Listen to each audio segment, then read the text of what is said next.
네, 오늘 함께 해주실 전문가분 소개해 드리겠습니다. 이룸에셋의 신재민 대표님과 함께 할게요. 대표님 안녕하세요. 네, 반갑습니다. 신재민입니다. 반갑습니다. 대표님께서도 올 한 해 그 어느 때보다 좀 바쁜 한 해를 보내셨을 것 같은데 이제 드디어 올 한 해도 끝이 보이는 것 같아요. 네. 또 이런 상황에서 또 전문가님께 시장에 대한 이야기 듣고 싶으신 분들이 굉장히 많을 것 같습니다. 자, 그래서 오늘 대표님과 함께 시장에 대한 포인트 짚어보는 이슈 시그널부터 출발해 보도록 할게요. 자, 대표님 오늘은 어떤 이슈 살펴볼까요? 지금 한보람 앵커님께서 말씀하셨다시피 시장이 조금 변화되고 있습니다. 근데 이 변화되고 있는 상황에서 우리가 좀 객관적으로 바라봐야 될 부분들이 뭐냐면 매매 체결 지수가 조금 떨어졌다고 해서 네. 이게 정말 완전 하락이냐 아니면 이게 상승 중에서 이 체결 강도가 조금 하락했느냐 이 부분들에서 대해서 좀 객관적으로 바라봐야 될 시각이 좀 필요하다라고 생각이 되고, 그리고 지금 상품에 대해서도 여러 가지 방향으로 지금 펼쳐져 가고 있습니다. 그래서 오늘은 이런 기사를 가져와 봤는데 어떤 기사냐면 이런 이야기들 많이 들어보셨을 겁니다. 항상 이런 규제가 딱 펼쳐지게 되면 이 규제를 피해서 조금씩 옆으로 가서 피할 수 있는 이런 사각지대나 틈새 시장을 찾으려는 분들이 굉장히 많습니다. 그래서 오늘 그 부분들이 어떤 위험성이 있느냐 아니면 항상 마냥 좋으냐 이런 부분에 대해서 한번 짚어보도록 할 텐데요. 지금 대책들이 나오는 큰 골자는 주택에 대해서 규제를 누르고 있는 이런 규제책들이 많이 나오고 있죠. 그래서 주택만 이렇게 해당이 되냐? 맞습니다. 지금 현재 주택들에 대해서 굉장히 많은 압박들이 가고 있어요. 그러면 조금 전에 말씀드렸다시피 사각지대 혹은 틈새 시장을 찾으려는 분들이 어느 쪽으로 가고 있냐? 지금 비주택, 그러니까 결국은 오피스텔이라든지 상업용, 상가 건물, 그리고 상가 이런 식으로 많이 펼쳐지고 있는데, 그나마도 주택과 좀 제일 흡사한 것이 뭐냐? 오피스텔들에 많이 들어오고 있다는 얘기예요. 그래서 이 오피스텔들이 정말 안전하냐? 이 부분들에서 한번 생각을 해봐야 되는데, 최근 들어서 오피스텔이라고 하면은 어떤 혜택이 있는지 먼저 알아봐야 될 거 아닙니까?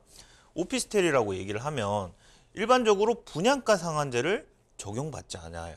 분양가 상한제라는 것은 이 결국은 건설사에 조금 유리한 이야기이긴 한데, 분양가를 책정할 때 일정 금액 이상으로 못 올리도록 토지비, 건축비, 그 밖에 추가 비용까지 합해서 이 분양가를 책정을 해놓는 비용들이 있는데, 이건 오피스텔들에 적용을 받지 않아요. 그래서 분양가 상한제가 없다. 그래서 어떻습니까? 지금 현재 오피스텔 분양한다라는 게 아파트보다 비싼 오피스텔 분양가가 22억 원까지 떴다, 이 얘기 나오는 자체가 왜 그러냐? 분양가 상한제에 제한이 없기 때문에 다른 아파트들은 가격이 눌려서 분양가 상한제가 딱 지정되어 있는데 어떻습니까? 오피스텔은 상한제가 없으니까 쭉쭉 치고 나갈 수 있는 거예요. 시장에 따라서. 그래서 이 금액이 이렇게 자유롭게 활동을 하는 이유는 분양가 상한제가 적용받지 않기 때문이다. 이런 이해를 하시면 좋을 것 같고, 또 한 가지 또 다른 게 일반적으로 오피스텔은 청약 통장을 사용하지 않습니다. 그래서 지금 영끌에서 청약을 넣는다 혹은 청약 통장이 아깝다. 왜냐? 괜찮은 상급지로 들어가려고 하는 분들이 청약 통장을 아끼고 있는 상황이죠. 그런데 청약 통장도 오피스텔이 안 쓰고 있으니까 어떻습니까? 이쪽으로 또 몰리고 있는 거예요. 가격도 마음대로 할 수 있는 데다가 그렇다고 너무 마음대로는 아닙니다. 시장에 형성되는 그 바운더리 내에서 형성이 되겠죠. 그 범위 내에서 가격을 치고 있는 데다가 청약 통장까지 필요가 없으니까 자꾸 수요가 들어온더라, 이런 얘기예요. 그리고 또 어떤 혜택이 있냐? 청약 통장을 안 쓰니까 이 부분에서는 재당첨 제한도 없겠고요. 그리고 거주 지역도 상관없겠죠. 그리고 취득세가 4.6%가 됩니다. 그리고 이게 주택수에 미포함이 되면서 자금 조달 계획서까지 지금 안 받고 있는 상황이에요. 그런데 가장 중요한 것, 이 오피스텔이 이런 장점이 있는데 특히나 100세대 미만으로 들어가잖아요. 그러면 어떤 혜택이 있냐면 분양권을 전매를 하는 것이 가능하게 됩니다. 전매가 뭐냐? 분양권 상태로 왔다 갔다 이렇게 거래를 하는 거죠. 근데 이 100세대 미만이 돼버리면 분양권 전매가 가능해지기 때문에 여러 가지 이런 장점과 더불어서 분양권 전매를 같이 더불어서 할 수 있기 때문에 지금 투기 수요들이 다 어디로 모이고 있느냐? 전부 다 오피스텔로 다 모이고 있다는 얘기예요. 그래서 이런 장점들을 활용한 사각지대가 정말 안전한가? 이런 얘기를 해볼 텐데 그보다 일단 기사를 한번 알아보겠습니다. 기사를 통해서 어떤 현재 이제 벌어지고 있는 일들이 있는지 한번 알아보면 골자는 이렇습니다. 뭐 아파트보다 비싼 오피스텔이 등장하고 있다. 분양가가 무려 22억인데 이게 84A 형태, 84 형태입니다. 84 형태인데 84 오피스텔 기본형 분양가는 16억 1,800만 원. 근데 펜트하우스라고 할지라도 이것도 84형입니다. 84 복층형이 22억까지 올라가고 있는 상황이에요.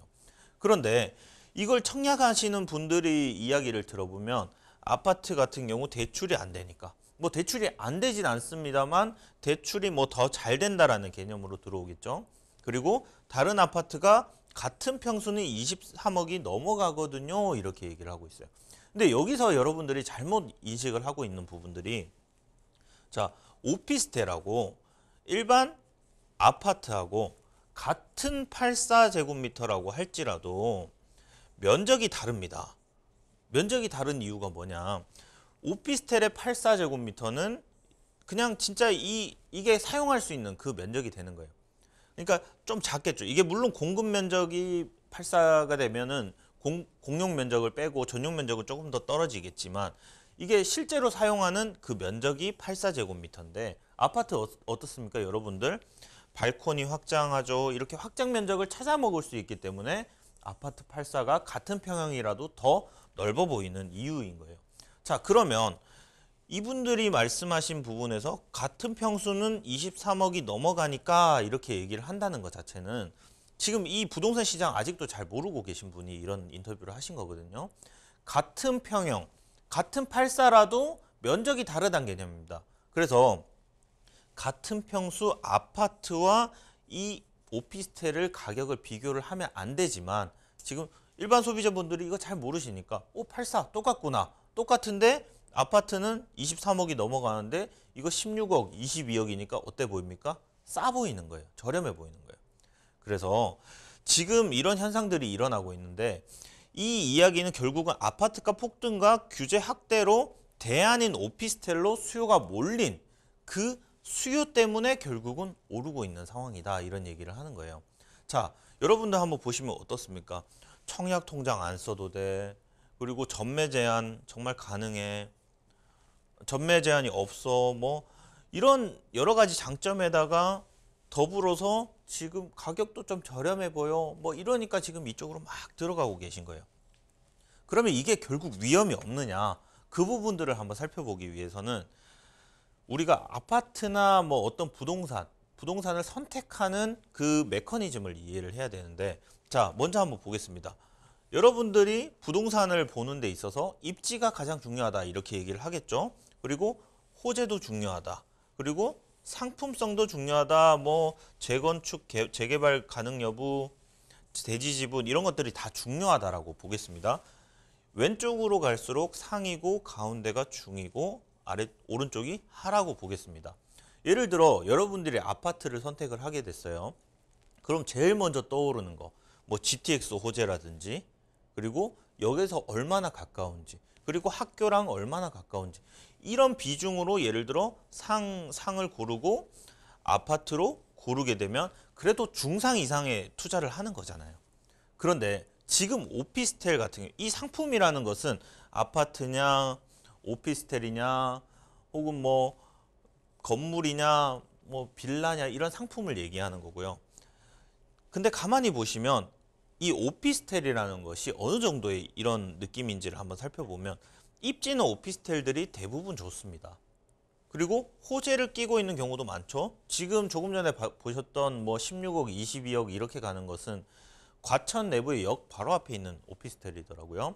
그래서 상품을 한번 살펴보면 상품이 아파트가 좋습니까? 뭐 빌라가 좋습니까? 오피스텔이 좋습니까? 건물이 좋습니까? 라고 한번 차이를 본다면 규제 때문에 결국 최근에 인기가 있는 것이지 결국 상품에서는 하에 들어갈 수밖에 없는 상황이에요.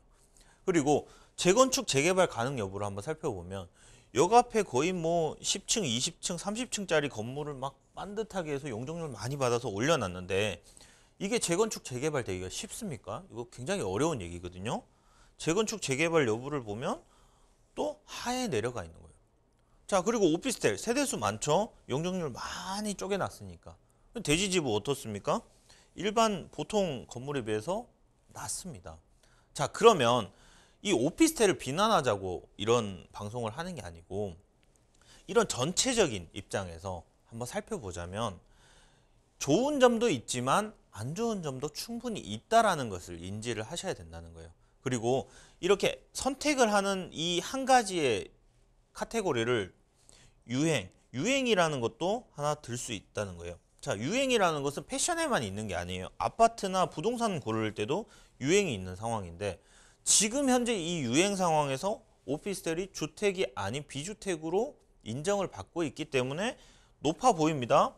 근데 이 정권 규제 같은 경우에는 언제 바뀔지가 또 모르는 상황이기 때문에 또 예를 들어 오피스텔이라도 전입신고를 해버리면 이거 상업용으로 인정 못 받게 되는 거예요. 그러면 결국은 뭐 주택수에도 포함되고 뭐 이렇기 때문에 결국은 이런 유행에 있어서도 굉장히 민감할 수밖에 없다는 거예요. 시간이 조금만 흘러가면 지금 올라와 있는 이 상해 이 카테고리에 있지만서도 이게 조금 시간이 지나서 유행이 흘러버리면 하에 내려갈 수도 있다는 얘기입니다. 자, 그러면 지금 현재 이 규제에 있어서 사각지대에 있는 이 오피스텔 이것이 과연 안전한가? 이 부분을 한번 생각을 해보면 우리가 일반적으로 안전자산이라는 것을 뭐 황금성이 좋다 이런 표현을 많이 하는데 아파트 같은 경우에는 아무리 가격이 떨어지더라도 실거주용으로도 팔 수가 있습니다. 조금 가격이 떨어지면 팔 수가 있어요. 근데 오피스텔 어떻습니까? 가격이 시장이 조금만 안 좋아지고 규제가 조금만 좀 불리하게 작용을 해버리면 오히려 조금 더 역풍을 맞기가 더 쉽다라는 얘기입니다. 자, 그래서 지금 오피스텔 들어가는 거 뭐 잘했습니다, 잘못했습니다 이런 얘기보다 좋습니다. 규제를 피해서 사각지대를 찾는 것은 너무 좋다라는 얘기예요. 단 조건은 뭐냐면 이런 상황에서는 규제 역풍이 왔을 때 이게 조금이라도 잘못되는 뭐 이런 시기가 조금이라도 오게 되면 오히려 역풍 맞을 수 있기 때문에 좀 짧게 빨리 끝내는 게 좋고 웬만하면 사실은 안 하는 게 더 좋지만 오히려 하더라도 짧게 끊고 가는 게 더 유리하다라고 보여지는 거예요. 그래서 항상 이렇습니다. 좋은 것은 오를 때는 더 많이 오르고 나쁜 것은 오를 때는 같이 오르지만 떨어질 때 더 많이 떨어져 버리는 거예요. 그래서 이 뭐 좋고 나쁘고를 따지기보다 오피스텔과 아파트를 한번 비교를 해보자면 여러분들이 상품을 보더라도 마찬가지잖아요. 아파트가 좋습니까? 오피스텔이 좋습니까? 라고 하면 당연히 아파트 선택하지. 근데 아파트가 너무 비싸니까 오피스텔 대체제로 생각을 하기 때문에 이렇게 자꾸 사각지대로 찾아가는 거예요. 그래서 이 대체제라는 것은 항상 역풍을 맞을 수 있기 때문에 오피스텔뿐만이 아닙니다. 빌라나 뭐 여러 가지 이런 대체제들 말이죠. 뭐 여러 가지 상업시설 뭐 혹은 뭐 생활형 숙박시설 뭐 이런 것들 많잖아요. 대체제들. 그래서 이런 대체제들은 항상 조금 준비를 하고 계셔야 된다는 거예요. 아파트 같은 경우에는 투자를 하는 방법에 있어서 조금 느긋하게 뒷짐지고 이렇게 바라보시면 좋지만 이런 대체제를 투자하실 때는 조금 더 달려갈 준비, 언제라도 내가 이거 조치를 할 수 있는 이런 준비를 하셔야 되는 이런 품목이라는 이런 생각들은 반드시 가지시고 어떤 투자를 하셔도 하셔야 된다. 이런 말씀을 전해드리고 싶어요. 자, 이런 말씀을 전해드리고 싶은 이유는 이런 항상 뭐 그렇습니다. 이 건설사들은 미리 움직여요. 이런 규제책이 나오면 미리 움직여서 3년 전에 이미 이런 상품들을 다 짜놔야 되는 상황입니다. 그렇기 때문에 여러분들도 이런 미리 짜놓은 이 판에 있어서 너무 놀아나지 마시고 조금 더 객관적으로 좀 판단하실 수 있는 저희 시청자분들 되셨으면 좋겠다라는 바람에서 이 강의를 준비해 봤으니까 조금 더 객관적으로 침착하게 생각해 보실 수 있는 여러분이 되셨으면 좋겠습니다. 네, 오늘 이슈 시그널에서는 부동산 규제 사각지대에 대한 부분 짚어드렸는데요. 여러 가지 규제를 피해서 이 사각지대에 있는 부동산들의 가격이 또 상승하기도 했습니다. 이 상승이 계속해서 쭉 이어질 것이냐 아니면 잠깐의 반짝임이냐 이것을 파악하는 것도 굉장히 중요할 것 같은데 이 부동산 물건 자체가 가지고 있는 가치를 조금 더 꼼꼼하게 분석해보는 시간도 가지셨으면 좋겠습니다. 자, 다만 저희가 방송에서 전해드리는 내용은 전문가 개인의 의견일 수 있습니다. 해당 부동산 물건의 가치 상승과 하락을 보장하지 않고요. 투자는 투자자 본인의 책임과 판단에 따라서 이루어져야 한다는 점 다시 한번 유의해 주시기 바랍니다.